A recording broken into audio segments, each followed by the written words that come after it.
Dag dames en heren, welkom bij een nieuwe aflevering van Scheldemondig, een programma over passie.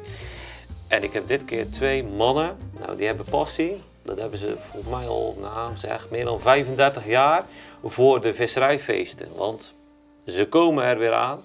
Welkom, wie zit er bij mij op de bank? Henk Vermeulen, ik ben bestuurslid van comité Visserijdagen.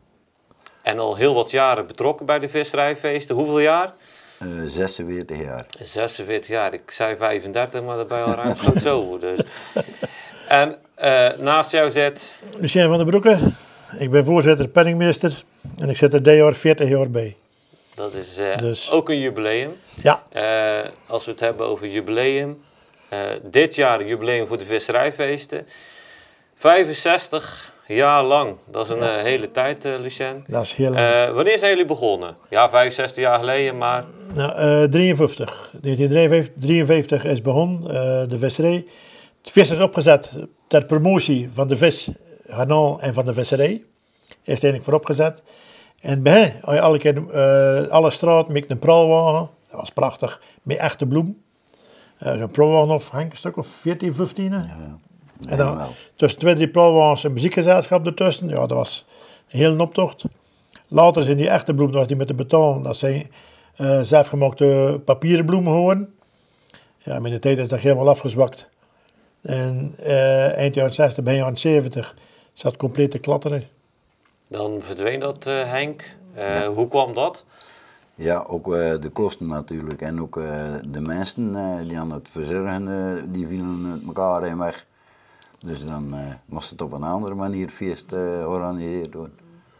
Ja, hoe kom je er nou eigenlijk bij om een feest te organiseren in Breskes? Nou, dat is zo moeilijk, in Breskes kan alles. Maar het is zo, de visserij heeft dat in 1953 opgepakt. En de jaren daarvoor zat er ook, vanaf 1953 zat er ook middenstand tussen. En na de jaren, eind jaren 60, bij jaren 70, heeft de visserij het zelf opgepakt. Die heeft het zelf gedaan, met heel eenvoudig, een volksbal in de vis mee, een visbuffet en op de Rijplein een barbecue en een paar wildbeentjes en dat was het eigenlijk. Hè? Ja. Ja, het is eigenlijk klein begonnen, Henk. Het wordt alleen maar groter. Dat is niet omdat je dat zelf wilt, maar het wordt eigenlijk ook wel een beetje verwacht van buitenaf.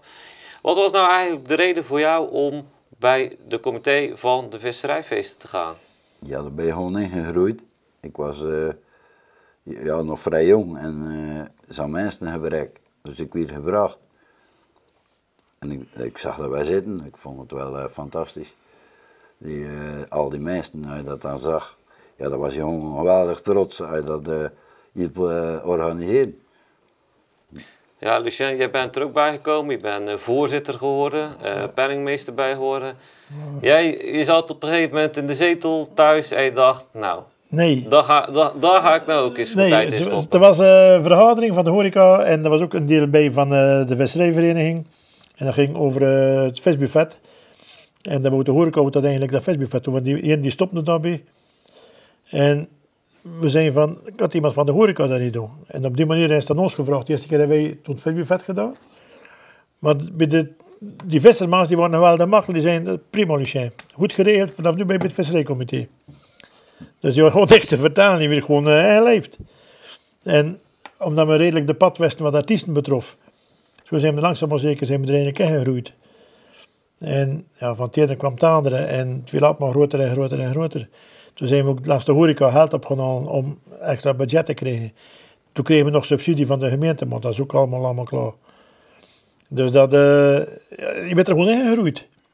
En nogmaals, omdat we de pad een beetje wisten wat artiesten betrof. En we waren door de week, want casino toen die tijd in Dijssing, maar door de week was je dan in principe vrij. Dus je kon heel veel overal achteraan lopen. Die visserma's die wisten allemaal, maar de weekend werd er maar bijgepraat bij elkaar wat we zouden doen. En ja, dat werd niet perfect. Ja, jullie horen eigenlijk een beetje bij de harde kern, hè? Want ja, heel veel mensen die zitten, nou, laten we zeggen, 5, 10, 15, hooguit 20 jaar in een comité. Jullie houden het al jullie houden het eigenlijk al 40 jaar vol. Hoe kunnen we het toch 40 jaar volhouden, Lucien? Ja, met gewoon, maar die we gaan erbij zetten. Ik geloof het kortste zit erbij. Ronnie, die is er pas bij gekomen. Die is er van de brandweer, die zit er nog een jaar bij. Maar de rest is allemaal, de kortste is man, dacht ik, 8 jaar. Ja. En de rest allemaal 20, 25, 30. Dus het is allemaal dat er heel lang erbij zitten. En wat dat je het onder elkaar, ja, ik weet dat ik mag wel zeggen, je gaat niet met elkaar op vakantie, maar je mag elkaar geweldig graag. En je hebt alles voor elkaar over. En dat is een must, wil je zo'n feest kunnen organiseren. Maar nu zeg je, we gaan niet op vakantie, maar je gaat eigenlijk wel een weekend weg met z'n allen, toch? Nee. Je doet een weekend Breskes en Ja, maar dat is werken. Dat is echt niet, je moet echt niet meer drinken. Want vroeger kon dat wel. Ik heb een keer een snee in je neus, hè. Want tegenwoordig kan dat niet meer. Het is allemaal, ja, moet je gewoon zeggen. Ja, professioneel. Zo professioneler geworden als er wat gebeurt. Ik kan er niet staan met een drankwalm. Dat kan gewoon niet. Stel, want ik moet een paar keer in de ziekenwagen komen. Ik zie me daar al staan dat je bek stinkt naar de alcohol. Ja, dat kan gewoon niet. En nou, trouwens, dat wil je zelf niet ook. Nee. Henk, dat is al helemaal echt al een tijd geleden natuurlijk. We gaan dat nu even achter ons laten. We gaan nu een beetje naar vorig jaar bijvoorbeeld. Hè. Dat is 2017. Ik ben er zelf geweest om voor de radio en televisie op pad te gaan. Wat ik gezien heb is, het was warm weer. Het was echt heel warm vorig jaar. Heel veel mensen, overal vandaan. Duitsers, Belgen, echt alles. En wat ik zie is enorm veel gezelligheid. Hoe creëer je dat nou, die gezelligheid? Ja, dat groeit ook eigenlijk. Hè. Dat bouw je op en je bouwt een naam op. En er komen mensen, ja, die komen al, sommige mensen die komen al 25 jaar naar het feest. Ik zelf, ik weer gebeld ieder jaar in januari van mensen uit Noord-Holland, uit Schaar. Die vroegen wanneer dat het dan de datum was. En dan kwamen ze, die kwamen maar meer dan 25 jaar achter elkaar naar het feest. Die waren niet een keer geweest. En, ja, dan is het gewoon, dan raak je eraan verslaafd. Ja, zoals gezegd, vorig jaar was ik de gast. Het was eigenlijk de bedoeling dat ik voor de radio op pad ging, maar uiteindelijk mocht ik lekker met de televisie, met de camera de vismijn in. En dat gaan we straks nog zien. Maar we hebben natuurlijk ook beeld van wat zien we nou eigenlijk op straat? Wat loopt er nou eigenlijk allemaal rond? Want er loopt ook van alles en nog wat rond natuurlijk. Er staat van alles. Nou, dit is de Rote Braderie. En de zaterdag heet de Rommelmarkt. Vanaf 's middags hebben we een kinderprogramma op de Rijenplein. Kindersmink is dan apart. Scheldemond staat er dan. Een teentje op de dijk. Maar je hebt ook een kinderprogramma en die straatentertainment. Vorig jaar heb ik Quasimodo en weet ik wat allemaal aan. Ik weet het glad niet meer. Nou, weet je wat? Lucien, we kunnen er heel veel over vertellen, maar we gaan er even naar kijken. Vind je dat goed? Prima, uit de kunst, man. We gaan even kijken.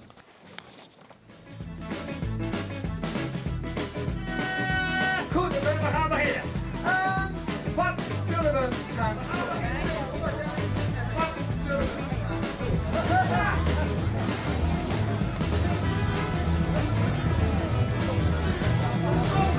Dat was hartstikke goed. Ja, dat weet ik.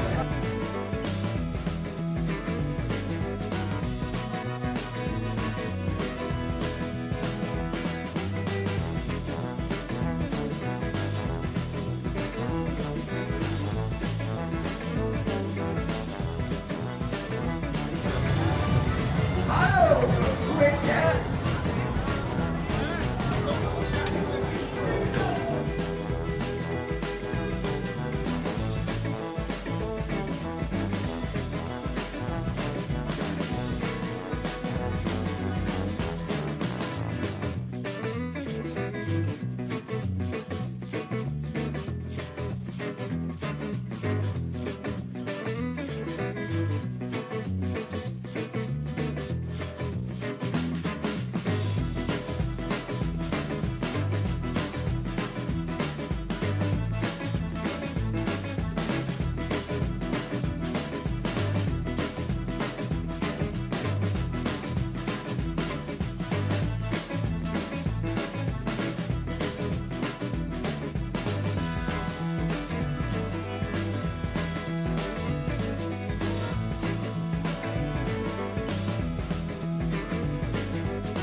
Ja, we zijn hier op de visserijfeesten. Wat vind je ervan? Geweldig. Ik kom al een paar jaar. En we liggen hier ook met een oude reddingsboot in de kaai. Dus dat, aan een stichting is dat, dus die houden we in ere. En varend erfgoed. En ja, de sfeer is geweldig. De tenten, de muziek. Ja, fantastisch. Ja, ga je nou alle 3 de dagen of ga je nou alleen bijvoorbeeld vandaag? Nee, ik ben van vrijdagavond al hier. Dus ik heb lekker op de boot geslapen. Maar vanavond gaan we weer naar huis. Kom je nou ergens nog speciaals voor de muziek, voor de braderie? Ja, voor heel de ambiance. Iedereen. We kennen er hier heel veel. Mijn man die heeft hier ook jaren gevist. Dus ja, het is gewoon super voor de braderie. Ja, voor alles komen we. Ze zeggen, geniet er nog van. Gaan we zeker doen. Ook bedankt en jullie ook. Succes. Ja, heren. Dat was een mooi beeld van vorig jaar. Ja. Het was toen heel erg warm. Veel te doen, kermis, sminken, vooral straattheater. Ja, dat wordt natuurlijk dit jaar ook. Wat er natuurlijk ook te doen was, en daar draait het grotendeels ook wel om, en daar komen de meeste mensen ook wel voor, is de muziek. En vorig jaar hadden jullie grote namen. Wie was er vorig jaar? Vorig jaar? Ja, Snolke Wolkers, Corrie Konings, Alme, van Hazes, André Hazes, Alme. Ja, je had eigenlijk gewoon heel veel. Het is ook Heel- alweer een heel jaar veel, geleden. ja. Eindelijk leef je gewoon al toe Klopt. naar dit jaar. Toch wil ik nog even kijken naar de muziek van vorig jaar. En dan hadden we inderdaad John de Bever en Corrie Konings. Ja.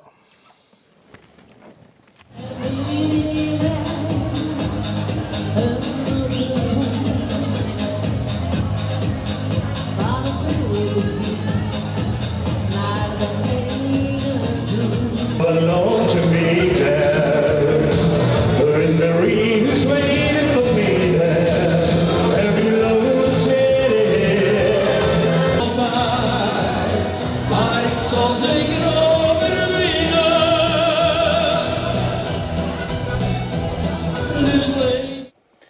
Ja, mannen, dat was de oude garde. In ieder geval, Ja. Corrie Konings hoort wel al een beetje bij de oude garde, mag ik wel zeggen. Ja, 2018, 65ste keer, een speciale editie. Klopt. Wat gaan we er speciaal aan doen, Henk? Wat kun je er eens over vertellen? Ja, maar neem weer muziek natuurlijk en artiesten, Ja, en ik neem aan de braderie dat die er ook weer gewoon is. braderie. En Vuurwerk. vuurwerk, havenzwem, ja. Dus eigenlijk elke uur van de dag is er wat te zien. Hè. En, We kunnen ons niet vervelen, Lucien. Nee, dat klopt. Maar ik wil wel even één ding zeggen. We hebben ook gratis garnalen uitgedeeld en we hebben gratis schoolfilet uitgedeeld. Dus de zaterdagmiddag heb je garnaal op toast, gratis. En de zaterdagmiddag heb je ook schoolfilets. En dus die heb je de zondagmiddag ook. Vanaf 2 tot 5, dacht ik. Hè? Nou, laten we gewoon zeggen in de middag. In de middag, Weet je, Lucien, de mensen moeten maar gewoon gaan kijken. zeker weten. En het programma is natuurlijk ook terug te Ja. vinden op de website. Maar Henk, je zei het al, de visserijfeesten is niet zonder artiesten. Nou heb ik het programma even doorgenomen en ik heb voor mezelf even uitgedokterd wanneer moet ik nou eigenlijk in Breskes zijn. Want ik zag er toch wel een aantal namen bij zitten.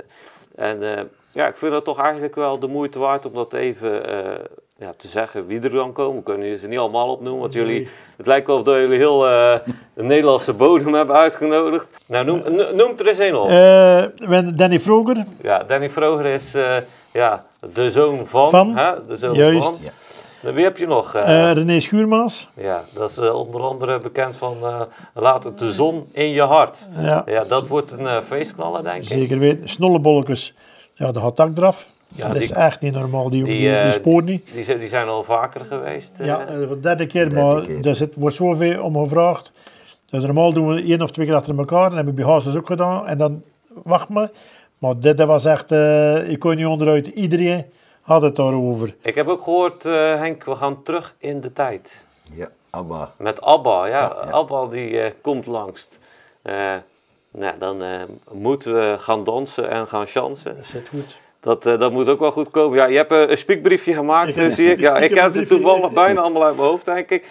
Ja, er zit natuurlijk nog wel een knaller bij. En die sluit voor mij ook af. Dat is Peter Beense. Ja, nou ja, iedereen kent hem wel. Nou ken ik er toevallig ook één. En dat is een talent uit Brabant, Roy Geertsen. Klopt, die komt ook. Ja, die komt ook. Die ken ik dan toevallig ook. Maar juffrouw Toos, die komt ook. Nou ja, juffrouw Toos Dat is zelf niet, maar One Two Trio. One Two Trio komt ook naar Breskes. Ja, klopt. Eigenlijk heb je er gewoon heel veel. Ik Waar denk kijk je nou zelf naar uit, Lucien? De zondagmiddag. En je van 2:30 tot 6 uur hebben we piratenbal. En dan komt een artiest of 5. Dan komt ook die je net noemde, komt daarbij. Ja, en gaan we ook een dromendans maken, Lucien, met Vincent? Want die komt ook. Ja, die komt de zondagavond, dacht ik. Ja, het is veel en veel te veel om op te noemen. We kunnen daar eigenlijk nog heel lang over praten. De mensen moeten het programma erbij gaan pakken. Ik denk dat hij ook nog wel in de kranten gaat komen. Klopt.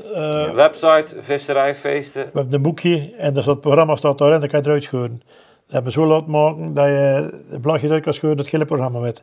Van zaterdag en van zondag. Van vrijdag, zaterdag, zondag. Nee, Dus, het wordt een weekend vol feesten. Henk, wanneer? Wanneer gaan we feesten in Breskes? 3 en 4, denk ik. 3, 4, 5. 3, 4 en 5 augustus moet je gewoon in Breskes zijn. Nou ja, jullie zijn er sowieso. Ik hoop er ook te zijn. Het goede weer is besteld, dus. Het goede weer is besteld. De vraag die ik eigenlijk altijd stel is, hebben jullie een doel? Of, en dat vraag ik jullie eigenlijk liever, het is nu 65 jaar. Over 10 jaar is het eigenlijk nog wel een groter jubileum, 75 jaar. Waar staan we dan? Ben je er zelf nog bij, Lucien, over 10 dat jaar? hoop ik toch. Dat wel, hè? Dat hoop ik toch. Nog steeds voorzitter, en dan? Ja, de 75 jaar, dan moet je echt. Dat het goed allemaal goed te had. En dat is wel de laatste jaren zijn, denk ik. Als ik er nog ben. Nou, daar gaan we dan wel even vanuit.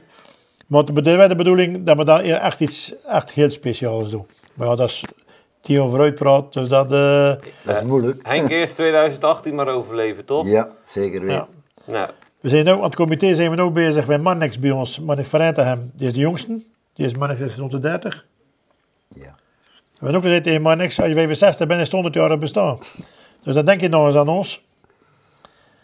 En alles komt maar terug dat 100 jaar bestaan niet doorgaat. Lucien, ik merk, als we een uitzending kunnen maken van nou, een paar uur, dan hebben we nog niet uitgepraat. Fijn dat Henk er ook bij was. Henk gaat over de artiesten, dus dan komt dat helemaal wel goed. Ik wil jullie bedanken en vooral succes wensen, want het begint op te schieten natuurlijk. Ja, in ieder geval de tijd dat we het nu opnemen en uitgezonden wordt, zit natuurlijk ook nog wel wat tijd tussen. Maar in ieder geval, het begint op te schieten. Ik wil jullie succes wensen en vooral geniet ervan. En ja, wie weet komen we elkaar tegen. Dat weet ik wel zeker. Ja, dat zit wel goed. Ja, dames en heren. Bedankt voor het kijken naar Scheldemondig. Passie over de visserijfeesten. 3, 4 en 5 augustus moet je gewoon in Breskes zijn. Schrijf het alvast op in je agenda. En wie weet zien we elkaar op de dansvloer bij de Stollebolletjes, René Schuurmans of wie weet bij Peter Beense. Bedankt voor het kijken en tot de volgende keer.